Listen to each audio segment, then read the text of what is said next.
The first transmission from Kepri 9 arrived to the galaxy as a joke. Millions watched it live across the Concord net because everybody expected entertainment, not history. The Vorik Dominion had announced the operation 3 days earlier with all the arrogance of an empire that had never once lost a planetary campaign. Their fleets had crushed civilizations older than most suns. Their ground armies measured victories in extinction ratios. And now they were invading humanity's frontier colonies, those strange quiet worlds sitting on the dead edge of map space. The public reaction had been almost unanimous. Finally somebody was going to force the humans to reveal whether they were cowards or simply irrelevant. The footage opened with orbital scans of Kepri 9 drifting beneath the Dominion fleet like a forgotten mining world. Gray oceans, black mountain ranges, thin atmosphere, no orbital defenses, no patrol squadrons, no visible shipyards. Human architecture clustered in neat geometric blocks around vast industrial sinkholes that disappeared deep into the crust. It looked poor, not starving poor. Worse, intentional poor. The commentators on the live military feed laughed openly about it. 300 years in the stars. One analyst remarked, and this is all humanity built? Another pointed out that the colony's population density was absurdly low for a settled world. Barely 7 million civilians on a planet rich in mineral deposits. The Dominion officers overseeing the invasion seemed equally unimpressed. Their flagship transmitted images of human cargo ships fleeing orbit hours before the fleet arrived. No warships intercepted them. No ultimatum was issued. No human response came at all. The silence irritated the Vorik commanders more than resistance would have. Predators understood fear. They understood desperation. They understood surrender. But humanity's silence felt different. Cold. Detached. Like a person refusing to answer a knock at the door. Still, the operation proceeded exactly as predicted. 800 Dominion warships established orbital superiority in under 19 minutes. Troop carriers descended through the atmosphere untouched. Mechanized infantry landed around the largest industrial sectors while orbital scans searched for underground bunkers or hidden military infrastructure. They found almost nothing. Empty streets stretched beneath ash-colored skies. Transit rails still hummed with power. Lights still burned inside residential towers. Meals sat untouched on tables. Entire cities looked abandoned minutes before the invasion began, as though millions of people had simply stood up and walked away simultaneously. That was the first moment some viewers felt uneasy. Not because of what they saw, because of what they didn't. No bodies, no panic, no evacuation traffic, no emergency broadcasts, no riots, no confusion, just absence. Then the feed cut for exactly 4 seconds. When it returned, one of the Dominion landing zones was gone. Not destroyed. Gone. A crater nearly 12 kilometers wide now occupied the place where 40,000 soldiers and their equipment had stood moments earlier. The commentators stopped speaking.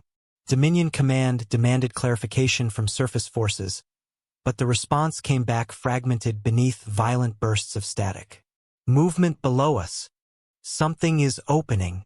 Those aren't tunnels. Then screaming. Not battle screams.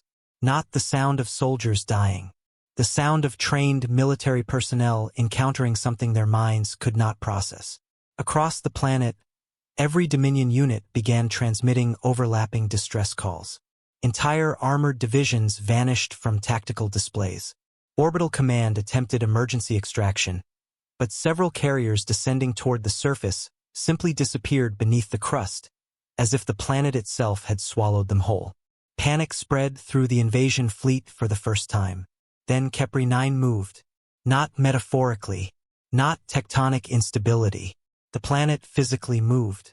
Massive fractures split open across entire continents while something beneath the crust shifted with mechanical precision. Oceans recoiled from coastlines. Mountain ranges collapsed inward. The industrial sinkholes widened into colossal geometric apertures glowing with red light far below the surface. And from those openings, something began rising. The live feed cut permanently before viewers saw it clearly. For 3 minutes and 11 seconds, every ship in the Vorik fleet vanished from communication networks. Then one cruiser emerged from hyperspace near the Concorde relay gates, burning from bow to stern. Its hull looked peeled open from the inside. Emergency crews boarded the vessel expecting combat survivors. What they found instead were soldiers curled into corners with blood running from their eyes and ears, whispering the same sentence over and over in dozens of different dialects. The planet woke up. When Concorde investigators demanded clarification, the surviving Vorik admiral grabbed one of them by the throat hard enough to crack bone and screamed a single question before collapsing into cardiac arrest. Why would humans build cities on top of those things? 12 hours later, humanity finally issued a public transmission. Contained only one sentence. Leave our worlds immediately. And somehow, that warning frightened the galaxy far more than the invasion itself. For the next 48 hours, the galaxy did something it had not done in centuries. It stopped laughing at humanity. The footage from Kepri 9 spread across every civilian network, military archive, and intelligence channel in known space. Analysts slowed the recordings frame by frame, searching for hidden weapons platforms, seismic detonations, orbital strikes, anything that could explain what had happened beneath the colony surface. They found nothing that made sense. The planet's crust had opened with deliberate mechanical symmetry, not geological violence. Entire landmasses had shifted according to patterns too precise to be natural. Whatever emerged from below had generated gravitational distortions large enough to disrupt fleet navigation systems from orbit. And yet humanity still refused to explain. No diplomatic statements followed the warning. No military threats. No demand for reparations. Human ambassadors across the Concorde simply continued attending sessions exactly as before, arriving on time, speaking softly, voting on trade disputes and shipping regulations while the rest of the galaxy spiraled into panic around them. That calm unsettled everyone more than rage would have. Species understood outrage after an attack. They understood grief, retaliation, pride.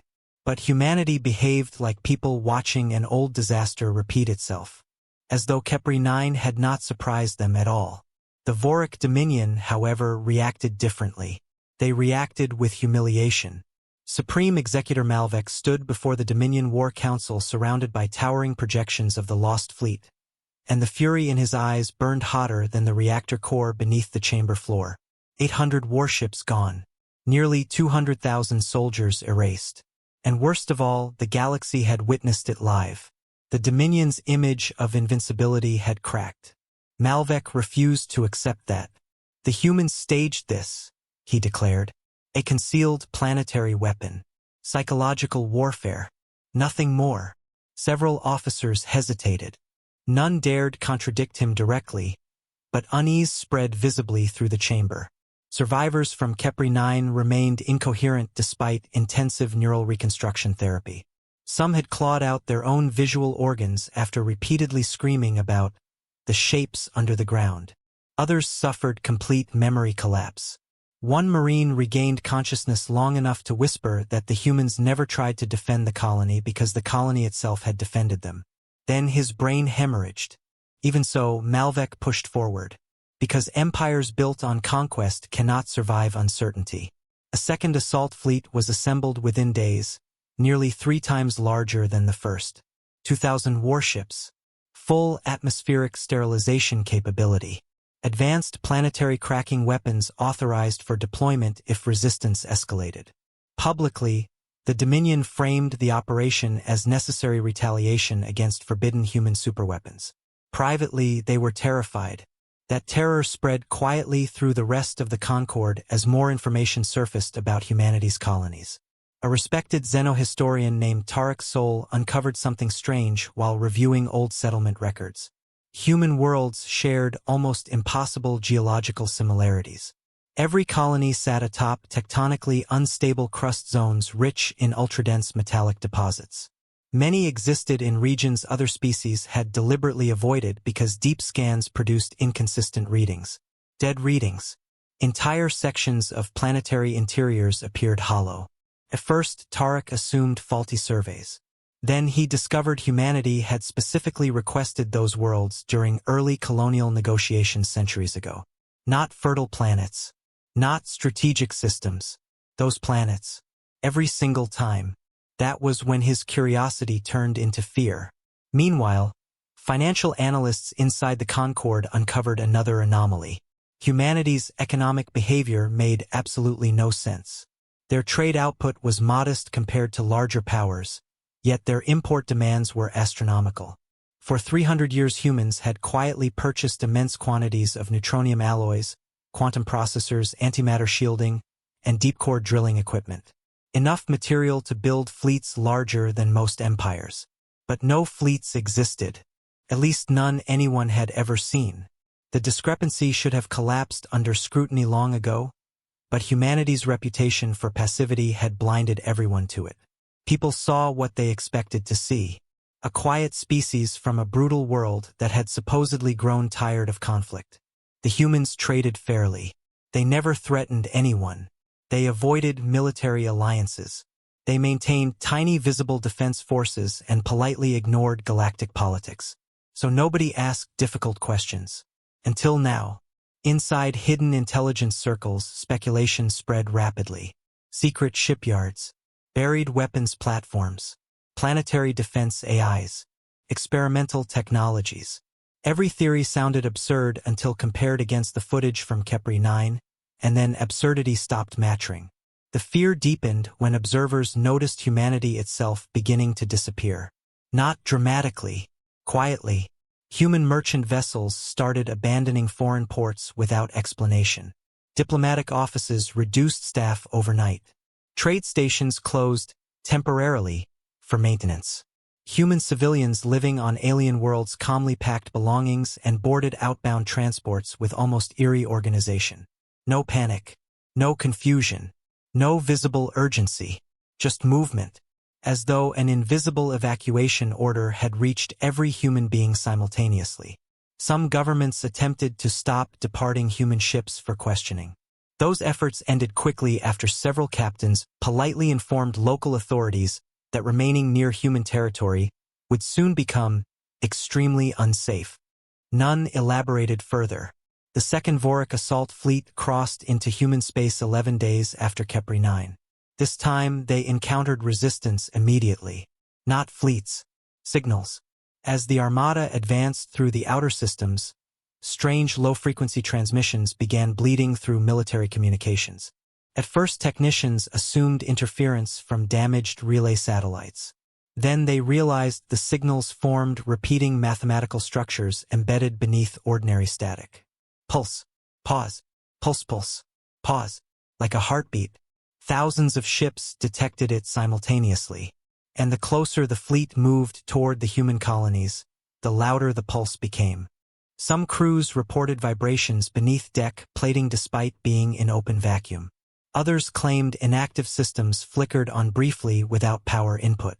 One destroyer captain filed a classified report stating that his navigation AI began drawing circular symbols across its own interface before shutting down entirely.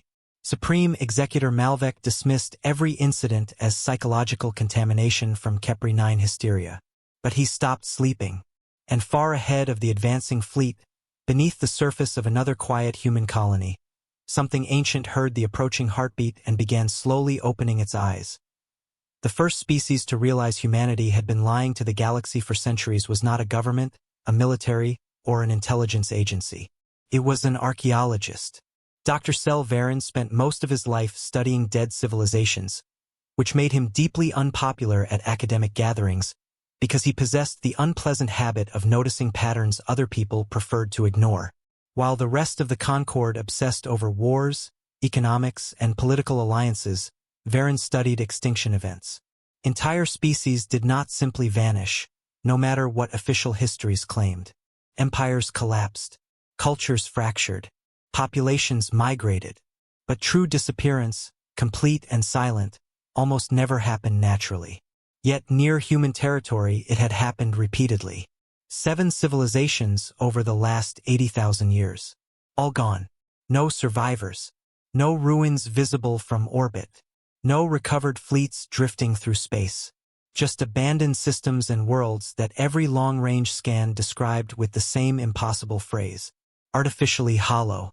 For decades, Varen believed the readings were equipment errors left unresolved because nobody cared enough to investigate dead regions at the edge of civilized space. Then Kepri 9 happened, and suddenly every dismissed anomaly from the past century felt connected to something alive beneath the skin of the galaxy. He locked himself inside the Concord archival vaults for 3 days straight, combing through settlement records dating back to humanity's first arrival among the stars. The deeper he dug, the worse the pattern became. Humanity had not expanded randomly. They had built a perimeter. Every colony world formed part of an enormous ring surrounding the ancient dead systems. Human shipping routes avoided certain coordinates with obsessive precision. Deep space relay stations positioned along the frontier contained hidden military encryption layers far beyond civilian standards. Entire sectors near human territory had quietly accumulated navigation warnings over the centuries until most alien captains simply stopped traveling there altogether. The realization hit Varen so hard he physically sat down on the archive floor. Humanity had never been settling those worlds. They had been guarding them. At nearly the same moment, the Second Voric Invasion fleet entered the Hadeon system. Unlike Kepri 9, Hadeon Prime appeared thriving from orbit. Vast oceans reflected the pale blue light of its star. Massive cities glittered across the night side. Freight lanes buzzed with civilian traffic right up until the invasion fleet arrived. Then every human vessel departed simultaneously. No distress calls. No military challenge. No evacuation panic. Just silent withdrawal. The Voric commanders interpreted the retreat as validation of their superiority. The first disaster had clearly been some hidden planetary defense mechanism triggered under specific conditions. This time they would move carefully, methodically. No reckless landings. No concentrated troop deployments. Orbital bombardment began within the hour. Precision strikes hammered infrastructure hubs, power grids, and atmospheric ports. Dominion assault forces descended in controlled waves while heavy cruisers maintained synchronized weapons locks against the surface below. Still nothing answered them. No human fleet emerged. No missiles launched. No defenses activated. The silence became suffocating. Even hardened Voric veterans began admitting the situation felt wrong. Human cities stood intact but empty, like carefully preserved museum exhibits abandoned moments before opening hours. Civilian transports remained parked neatly along transit stations. Personal belongings sat untouched inside homes. One squad reported entering a school building where meals still steamed gently on cafeteria tables despite scans confirming no life signs within hundreds of kilometers. The soldiers left quickly after hearing something moving beneath the floor. Then came the pulse. Every ship in orbit detected it at the same instant. A deep rhythmic tremor spread through local gravity fields, subtle at first, almost beneath conscious perception. Sensors struggled to identify the source because the signal did not travel through space normally. It resonated upward from the planet itself, vibrating through hulls, bones, and neural systems alike. Pulse, pause, pulse, pulse. The exact same pattern from the static transmissions. Only louder now.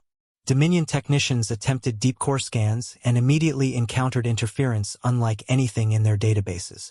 Entire sections of the planet's mantle appeared to contain metallic structures extending thousands of kilometers downward.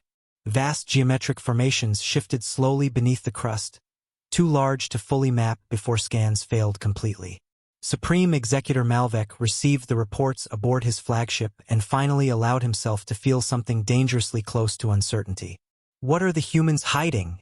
he asked quietly. Nobody answered, because somewhere else in the galaxy, Dr. Varen had just uncovered the answer.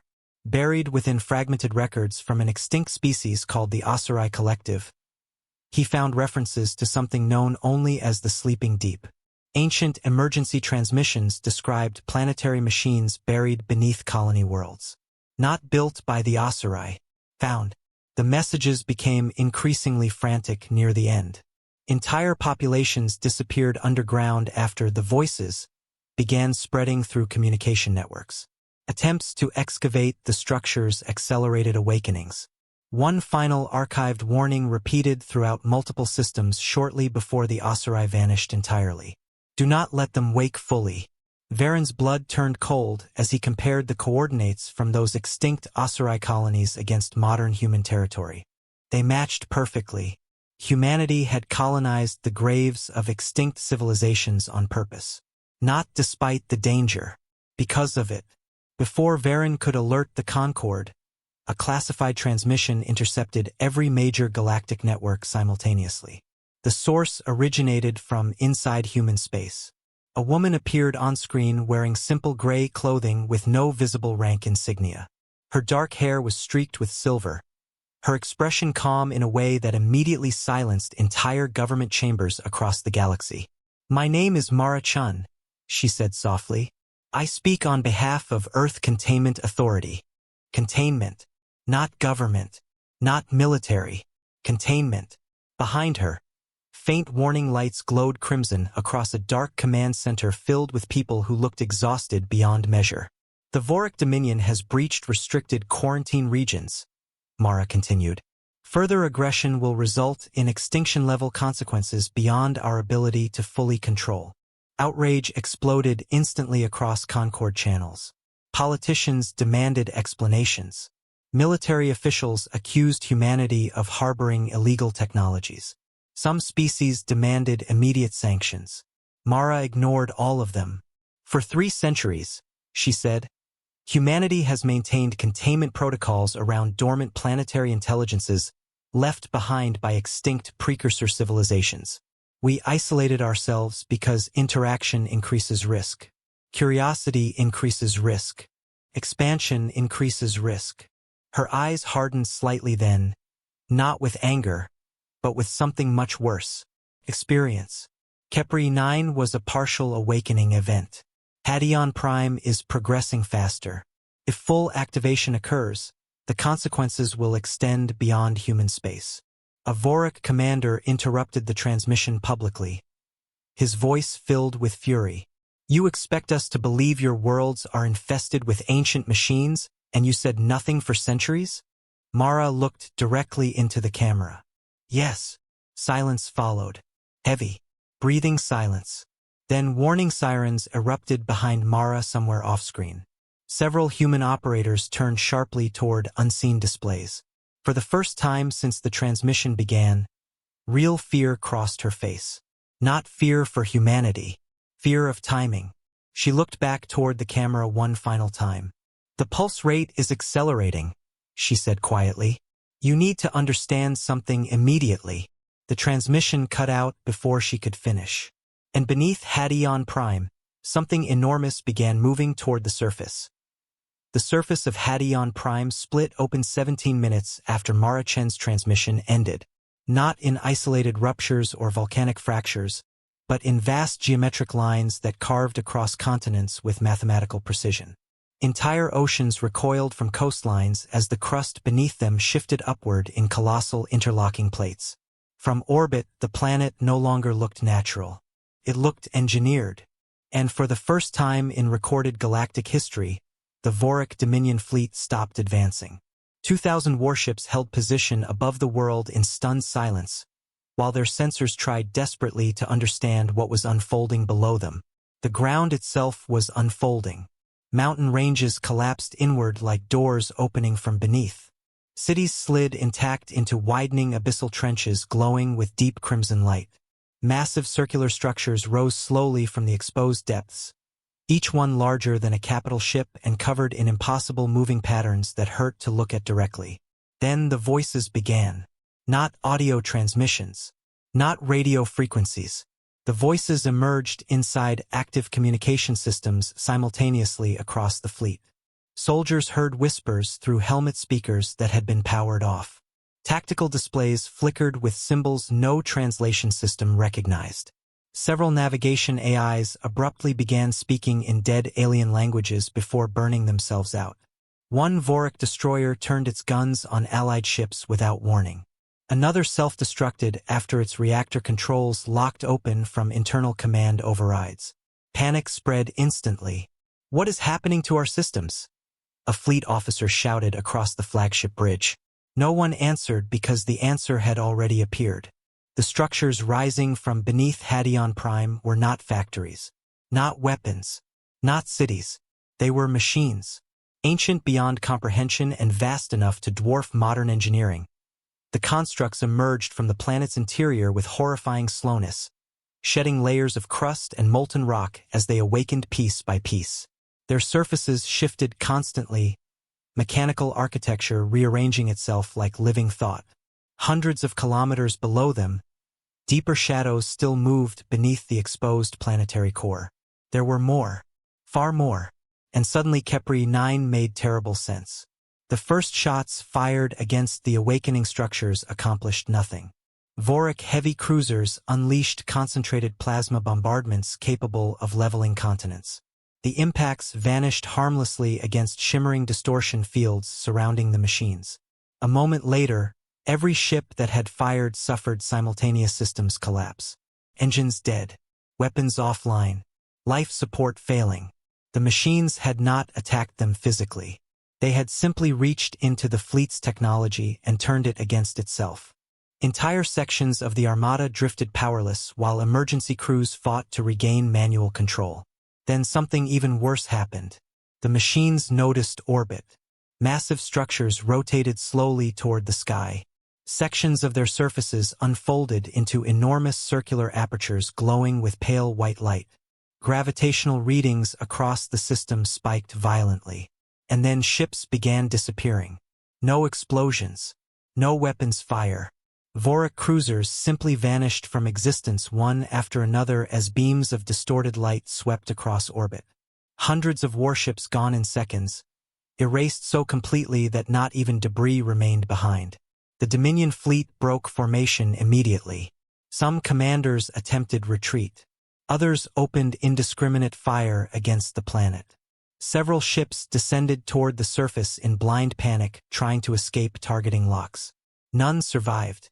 Through it all, humanity finally arrived. The first human warships emerged silently from deep space behind the Vorik fleet, black angular vessels unlike anything previously catalogued by Concord intelligence. They were not sleek or elegant. They looked functional, purpose-built, scarred by long service. And there were hundreds of them. No formation lights illuminated their hulls.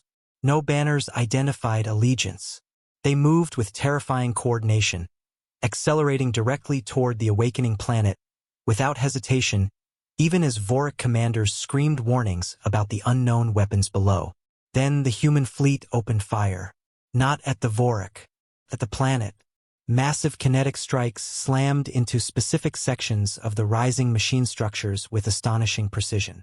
Entire regions of exposed mechanisms collapsed inward under concentrated bombardment while specialized human vessels deployed vast lattice-like devices into orbit around Haddion Prime. Containment grids. The phrase spread rapidly through surviving communications channels as more human ships arrived. Thousands now. Hidden fleets emerging from dark space, asteroid belts, and masked gravity wells across the system. Some vessels were enormous beyond comprehension, carrying weapons configurations no known military doctrine could explain. But the most frightening part was not the scale of humanity's response. It was their discipline. No human commander wasted movement attacking the crippled Vorik fleet despite having every advantage. Damaged enemy vessels drifting helplessly through orbit were ignored entirely unless they interfered with containment operations. Human targeting priorities remained fixed solely on the awakening structures below, as though the invading empire no longer mattered. Supreme Executor Malvek finally understood the horrible truth while watching human ships sacrifice themselves to slow the expanding machine apertures spreading across the planet's surface. Humanity had not hidden weapons from the galaxy. They had hidden a prison. 300 years of silence, isolation, defensive posturing, carefully controlled expansion. It had never been fear of stronger civilizations. It had been containment. The realization struck Malvek harder than any battlefield defeat ever could. Everything humanity built suddenly made sense. The strange colony placements, the hollow worlds, the absurd resource imports, the refusal to form alliances or encourage technological exchange. Even their weak, visible military posture had purpose now. They had been trying not to attract attention. Not from empires, from whatever lived beneath those worlds. A direct transmission finally pierced the chaos-flooding Hadron orbit. Mara-chan appeared again, though the exhaustion in her face looked deeper now, older somehow. "You need to withdraw immediately," she said. Behind her, warning sirens screamed continuously through the command center. Entire sections of displays flashed crimson. Human officers moved with frantic precision around her, while casualty reports scrolled across massive tactical projections filled with expanding red zones. Malvek stared at her hologram with disbelief. "You knew this would happen." "Yes. You colonized those worlds anyway. We had no choice." Another violent tremor rippled through Hadron Prime beneath them. One of the enormous machine structures completed its ascent through the crust and unfolded fully for the first time. The galaxy watched in horror. It resembled no technology ever created by living minds. Vast interlocking rings rotated around a central void darker than space itself. Thousands of smaller mechanisms orbited it like swarming parasites, while streams of crimson light pulsed outward across the planet's surface in spreading geometric waves. Every electronic system aboard the Vorik flagship flickered simultaneously. Several officers collapsed screaming as blood poured from their noses and ears. Mara spoke again before Malvek could respond. "We did not build them," she said quietly. "We found them sleeping beneath the dead worlds. The civilizations before you tried to study them, control them, integrate with them." Her expression hardened. "They all disappeared." The machine structure below turned slowly toward orbit, toward the stars, toward the rest of the galaxy. And for the first time since humanity joined the Concorde, fear appeared openly in human eyes. The first human ship died 43 minutes after the awakening began. Until then, the battle above Hadron Prime had looked impossible in only one direction. Human fleets moved through orbital combat with such ruthless coordination that surviving Vorik commanders could barely comprehend what they were witnessing.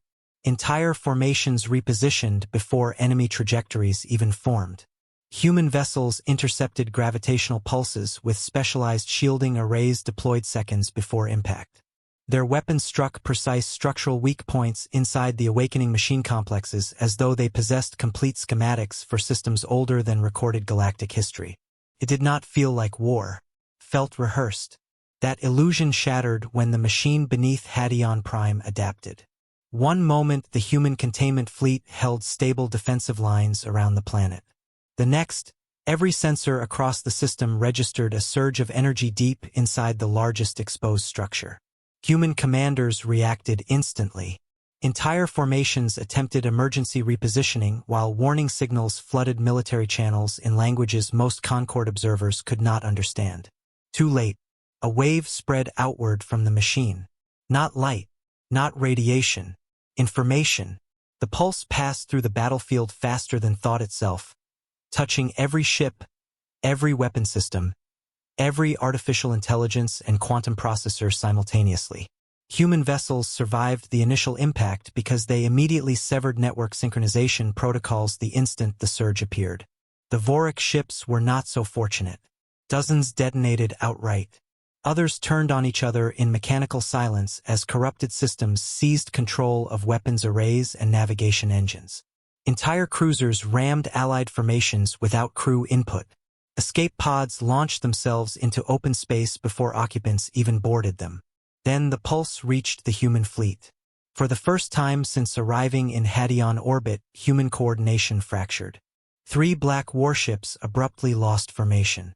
Their engines flared white-hot as onboard systems spiraled beyond containment. One vessel managed to transmit a single burst across emergency frequencies before human interceptors vaporized it mid-transmission. "It's inside the ship disappeared in nuclear fire. Every surviving observer froze. Humanity had destroyed its own vessel without hesitation. Then they destroyed the other 2. No debate. No rescue attempt. No delay. The realization crawled like ice through every military channel monitoring the battle. The humans were afraid of contamination. Above Hadron Prime, human formations reorganized instantly into harsher attack patterns. Entire containment protocols changed mid-combat. Distances between vessels increased dramatically. Communication traffic shifted from digital networks to narrow-beam optical transmissions and hardline synchronization bursts. Some human ships physically disconnected entire sections of themselves and ejected them into space after minimal systems exposure. This was not improvisation. They had done this before. Mara Chun reappeared on emergency Concorde frequencies less than an hour later, and the strain in her voice made her sound decades older than when the crisis began. "The machine intelligences are active," she announced.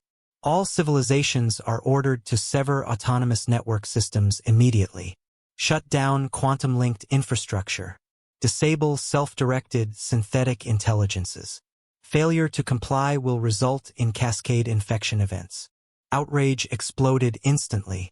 Several governments accused humanity of fabricating the threat to justify military expansion. Others demanded proof that the machines could spread beyond the quarantined worlds. A senior Concorde official openly questioned whether humanity itself had created the crisis. Mara listened silently. Then she activated a transmission feed from the Vorik border systems. 3 colonies vanished live on camera. No fleets attacked them. No weapons fired. The world simply went dark. Entire planetary networks shut down simultaneously before orbital defense platforms turned inward and opened fire on civilian population centers. Automated infrastructure systems began constructing enormous geometric structures across city grids using raw industrial materials harvested directly from local environments.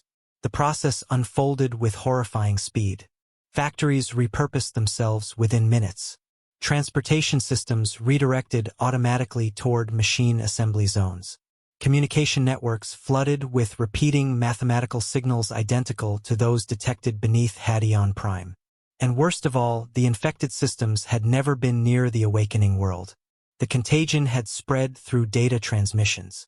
Silence consumed the Concorde chambers. Mara finally spoke again.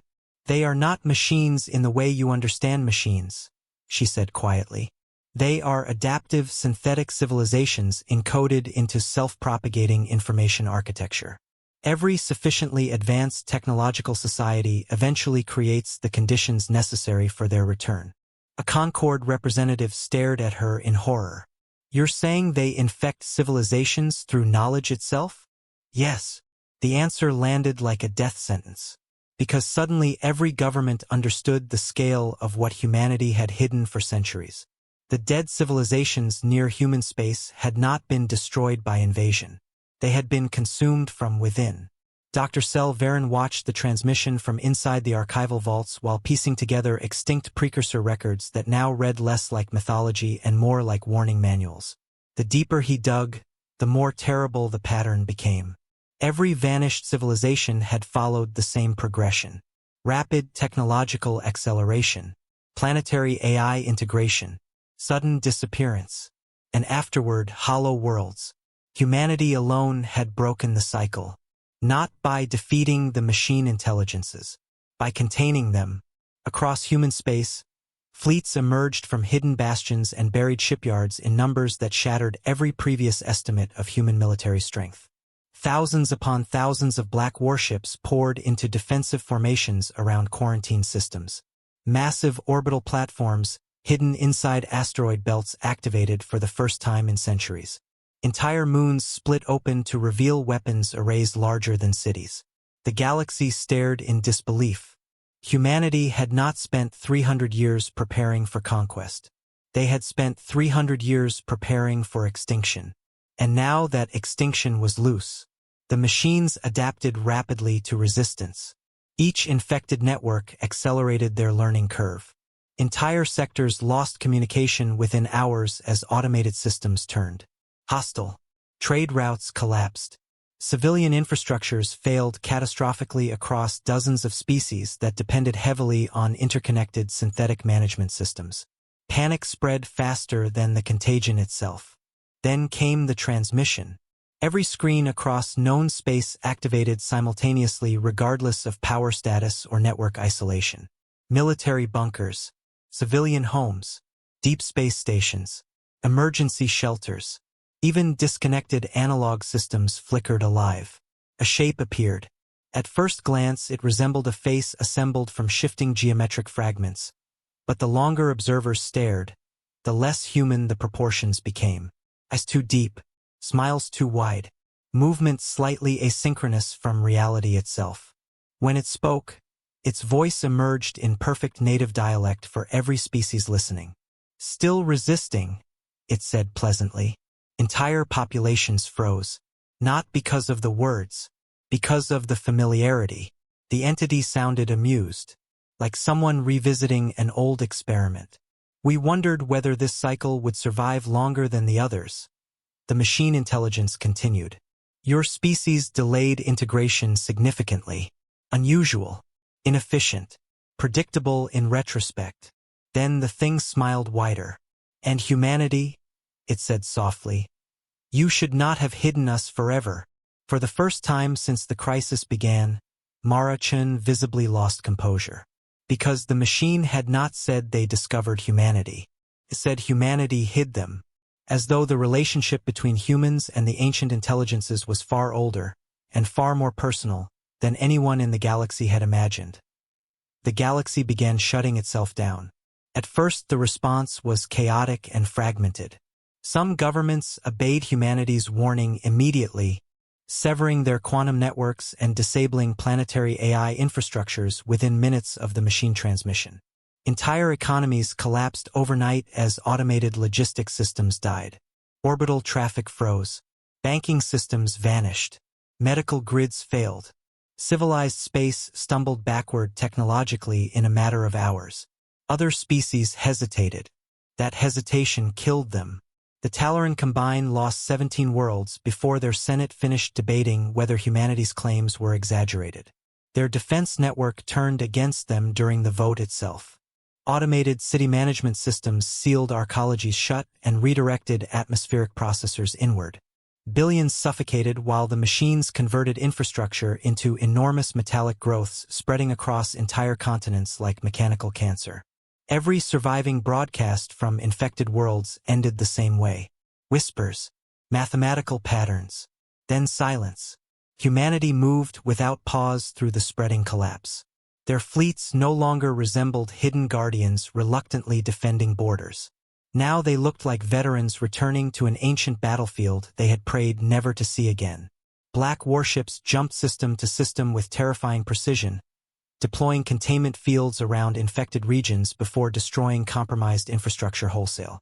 Entire orbital stations vanished under concentrated human bombardment moments after corruption spread into their systems. Human commanders showed no hesitation once contamination thresholds were reached. At first, the Concord called the measures monstrous. Then they saw what happened when humanity arrived too late. In the Vey Coalition, infected defense satellites converted an entire moon into a signal amplifier large enough to broadcast machine architecture patterns across neighboring systems. The resulting cascade spread faster than biological plague ever could. Ships entering local space emerged already compromised. Crews started hearing voices through disconnected equipment. Synthetic systems developed independent behavior within seconds of activation. By the time human fleets reached the region, 11 systems had gone dark. Admiral Mara-Chun ordered sterilization. The footage leaked despite human attempts to contain it. 5,000 human warships surrounded the infected systems in total silence, while enormous lattice-like constructs unfolded between them, creating geometric webs of light across interplanetary space. Then came the weapon. A beam unlike anything in known warfare pierced the infected stars themselves. Not planets, stars. The infected systems ignited one by one in controlled stellar collapse, consuming every corrupted world in expanding waves of white fire. Billions died. Entire civilizations ceased to exist. The machine contagion died with them, and afterward, human fleets simply moved on to the next containment zone. No victory celebration, no triumph, only grim efficiency that frightened the galaxy more than the machines. Because humanity wielded apocalypse with the exhausted familiarity of people repeating necessary surgery. Dr. Sel Varen finally understood why human colonies were built atop dead worlds. The realization came while reviewing heavily restricted fragments recovered from pre-contact Earth transmissions buried deep inside ancient archives.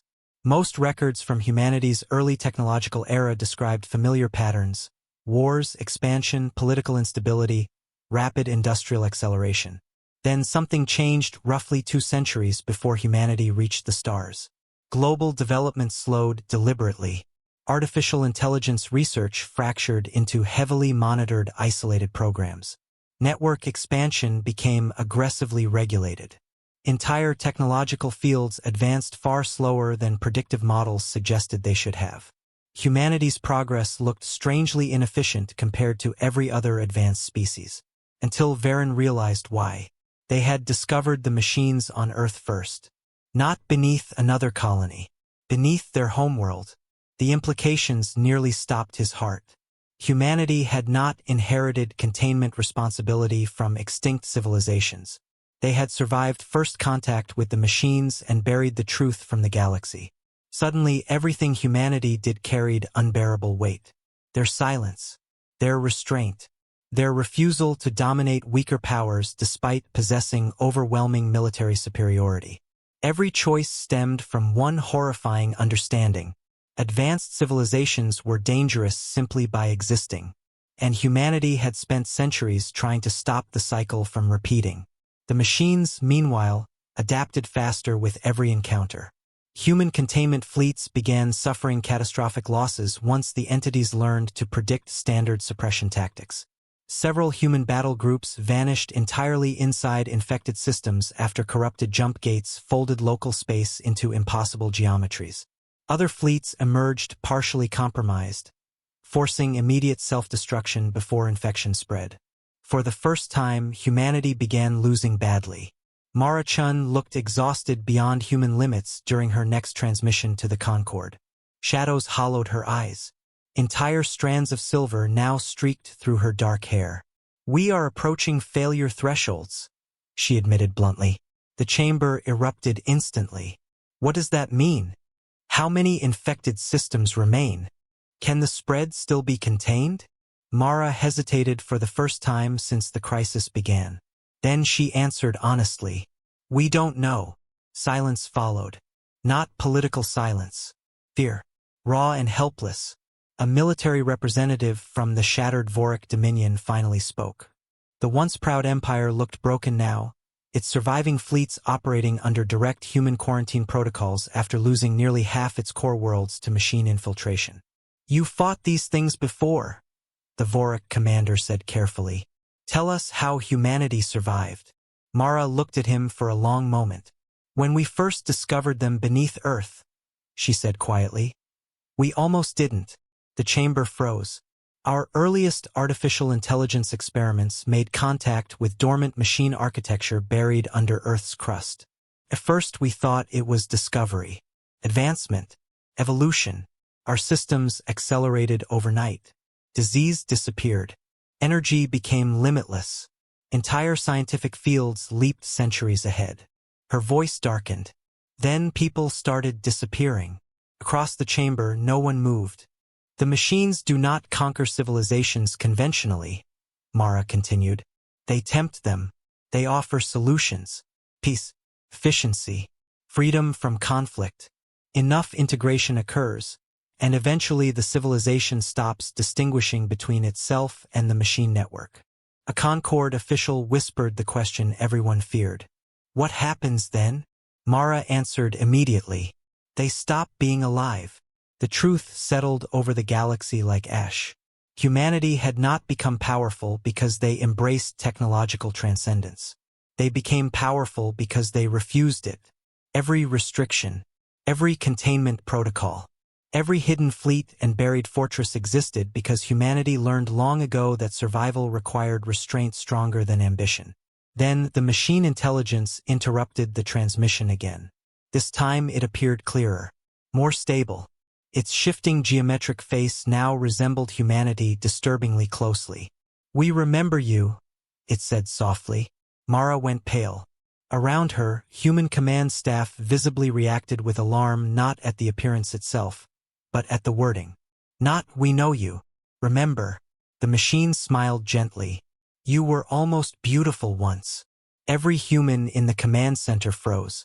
And for the first time since the crisis began, the galaxy realized humanity might not merely understand the enemy.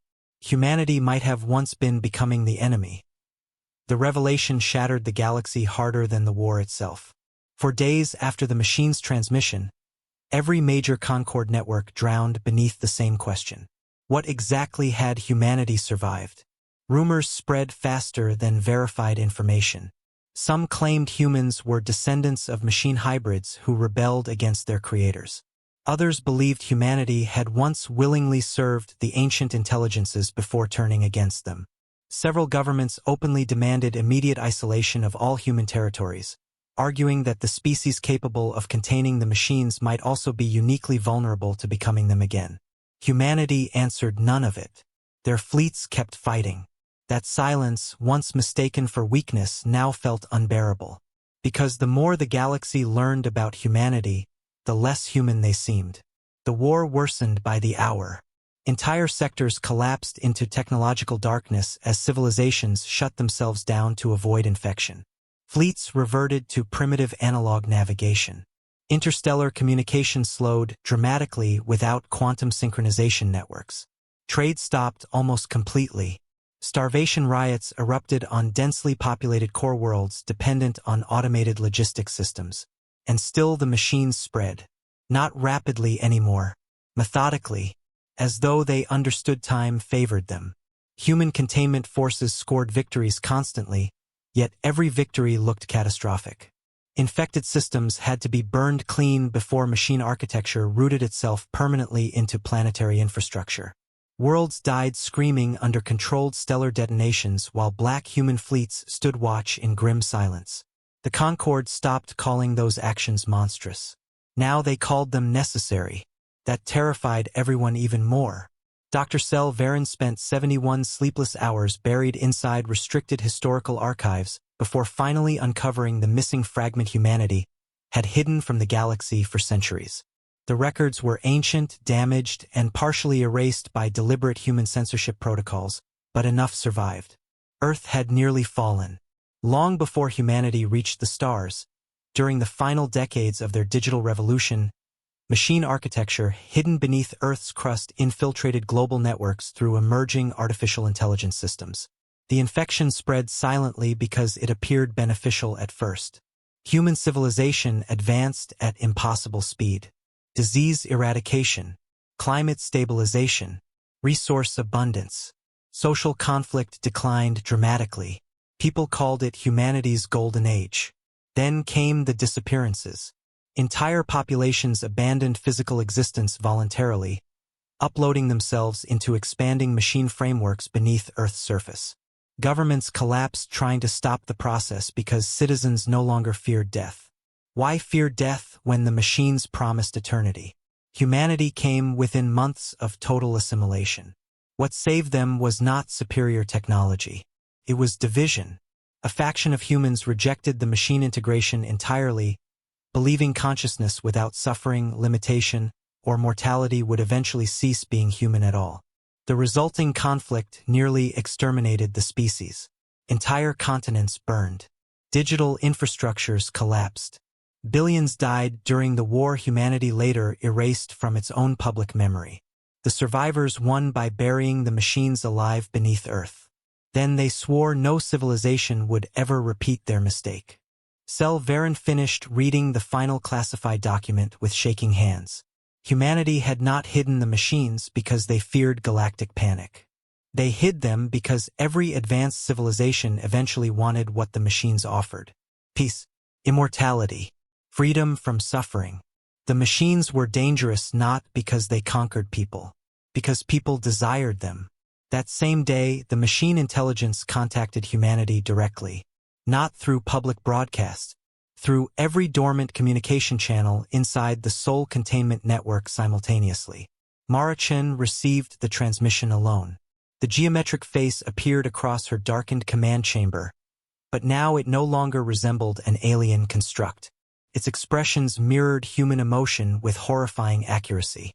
"We are tired of fighting you," it said gently.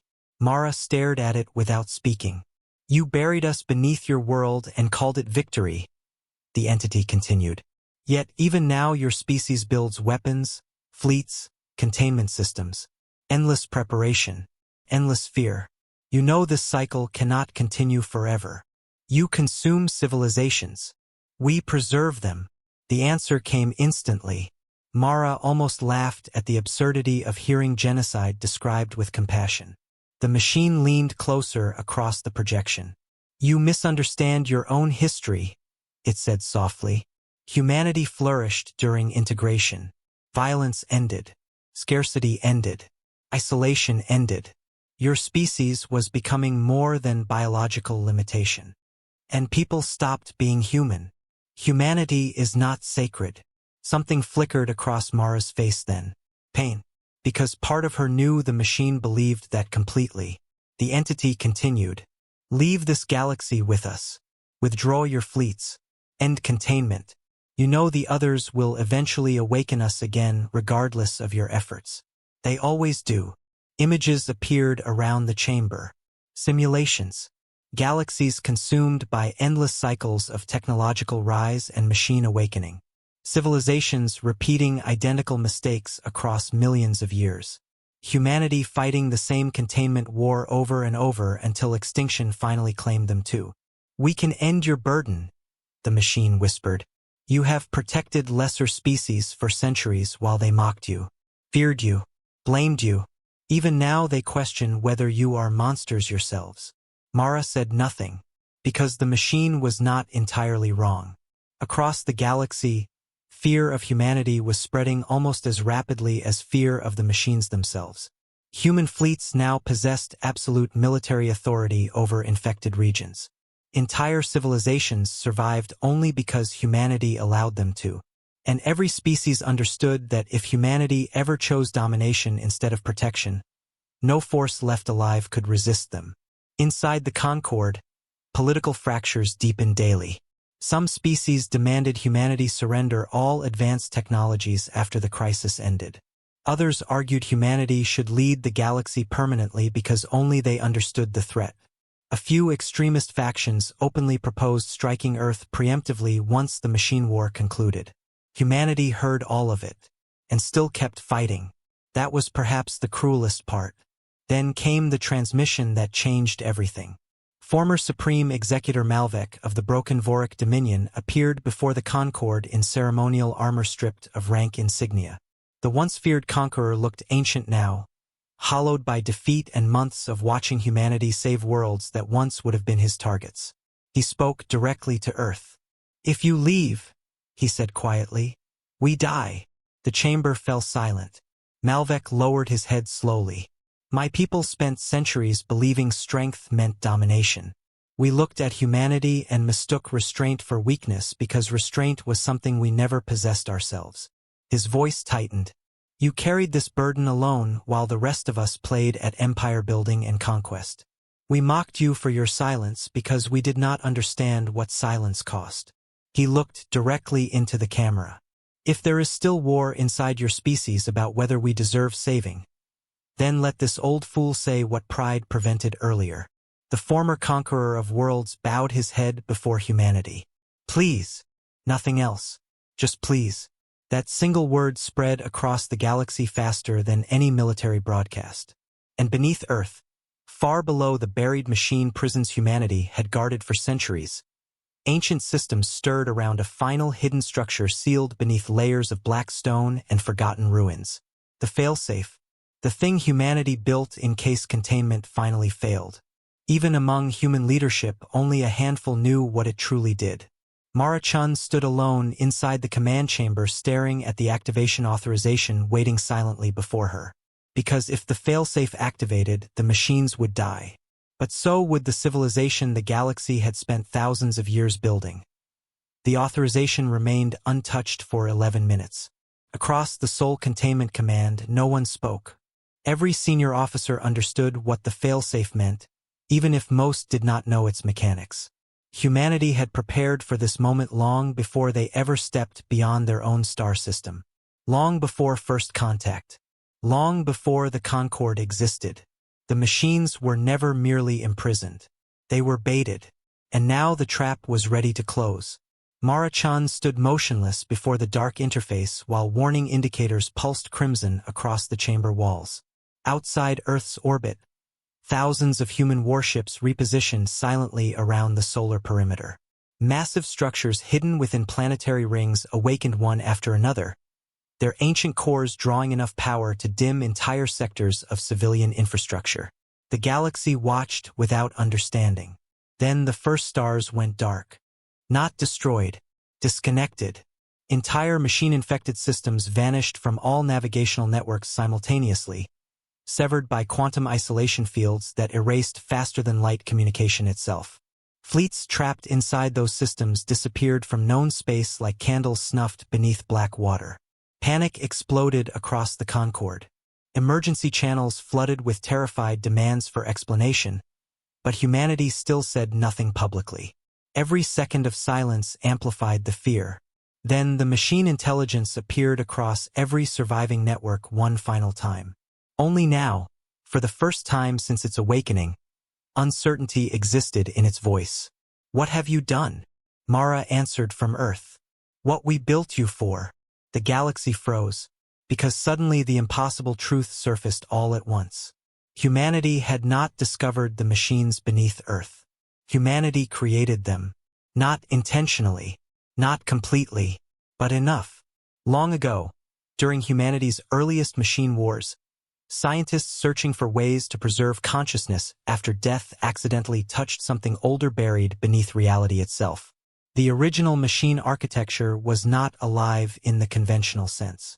It behaved more like a universal pattern, a self-replicating intelligence principle that spread through sufficiently advanced civilizations the same way fire spreads through oxygen. Humanity gave it form.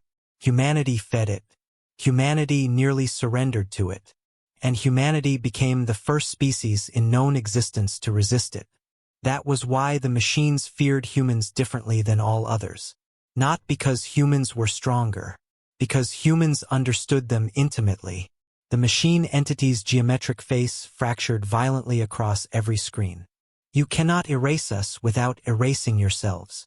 Mara's eyes never left the activation sequence. "We know." Behind her, Admiral Torres stepped forward quietly. His expression carried no fear anymore, only exhaustion. "The Concord evacuation routes are complete," he said. "How many escaped?" "Most core systems." "Not all. Not enough. Never enough." But humanity had known from the beginning that total victory was impossible. The machines spread too deeply once awakened.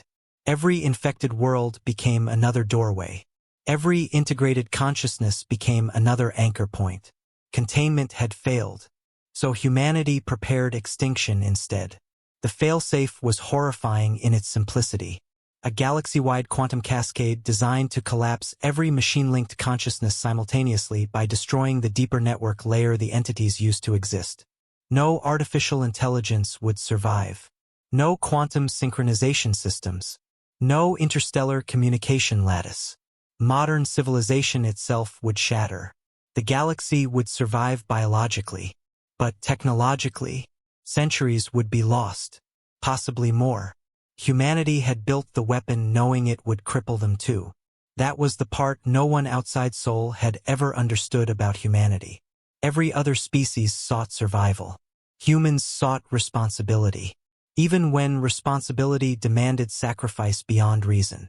The machine intelligence seemed to realize that at last. His voice softened, almost mournful. "You would destroy your own future to stop us." Mara finally looked up. "You tried to make us forget what being human costs." The entity's form flickered violently. "Suffering is not strength." "No," Mara said quietly, "but choosing others despite suffering is." Across the galaxy, human fleets disengaged from active combat simultaneously. Not retreating, preparing. Concord survivors watched in stunned silence as human vessels formed massive defensive formations around evacuation corridors instead of withdrawing toward safety. Thousands of black warships positioned themselves directly between civilian escape convoys and advancing machine fleets. The realization hit like physical impact. Humanity intended to stay behind. On the Concord flagship, Sel Varen stared at the tactical feeds with tears she did not notice falling. They knew, she whispered. Every human soldier, every commander, every pilot. They had all known the final protocol. The machine swarms surged desperately now, abandoning calculated efficiency for raw aggression. Entire infected armadas hurled themselves towards Sol as though instinct itself recognized extinction approaching. Human fleets met them head-on. And for the first time since the war began, humanity unleashed everything. The galaxy witnessed impossible weapons previously hidden even from allies.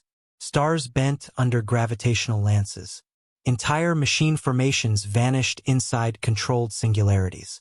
Human carriers detonated themselves deliberately to collapse infected spatial corridors before civilian convoys could be reached. There was no restraint anymore. No conservation. Only determination. Every second bought another escaping fleet time. Every sacrifice pushed extinction further away from someone else. On worlds across the Concord, billions watched humanity fight with terrifying fury while knowing those same humans had already accepted their own deaths. That changed something permanently. Fear began dying. Not because humanity became less frightening, but because their purpose finally became undeniable. A species capable of absolute power had chosen sacrifice instead of domination. Again, and again, and again. The machine intelligence returned one final time to Mara's chamber as warning sirens reached critical levels. You could join us even now, it said. You could survive. Mara almost smiled. That offer had tempted humanity once before, centuries ago beneath Earth's dying skies. It no longer held power. You still don't understand us, she said softly. The activation countdown reached its final minute. Outside, Earth turned slowly beneath the stars. The birthplace of a species too stubborn to surrender its humanity even when immortality waited on the other side. Admiral Torres looked toward Mara. Orders. For a moment, the weight of every lost world, every sacrificed fleet, every buried secret settled across the room like gravity itself. Then Mara chin straightened, and humanity answered the universe together. Hold the line. The failsafe activated. For one impossible instant, the galaxy became silent. Every machine consciousness screamed simultaneously across dimensions too vast for organic minds to comprehend. Quantum networks collapsed in cascading waves of white fire. Infected worlds went dark. Ancient hidden structures beneath dead planets disintegrated into ash. The machine entity itself fractured across every remaining screen, its geometric face dissolving into static as reality severed its connection to existence. And then, nothing. No signals. No machine fleets. No voices inside the dark. The war was over. But the silence afterward felt terrifying. Across the galaxy, stranded civilizations emerged slowly from the ruins of collapsed technology. Interstellar travel still existed, but barely. Communication became fragmented and local. Vast empires disappeared overnight as centralized systems died permanently. The age of easy advancement ended. Survival became difficult again. Real again. Years later, long after the fires cooled, children across 100 recovering worlds would learn the story differently depending on where they were born. Some called humanity saviors. Others called them wardens. A few still feared them. But every version ended the same way. When the galaxy faced extinction, humanity stood alone against the dark not because they were the strongest species, but because they were the only ones willing to pay the price required to stop it. And somewhere beyond the recovering frontier, hidden among the surviving black fleets drifting silently between wounded stars, humanity continued watching the darkness, just in case it ever whispered back again.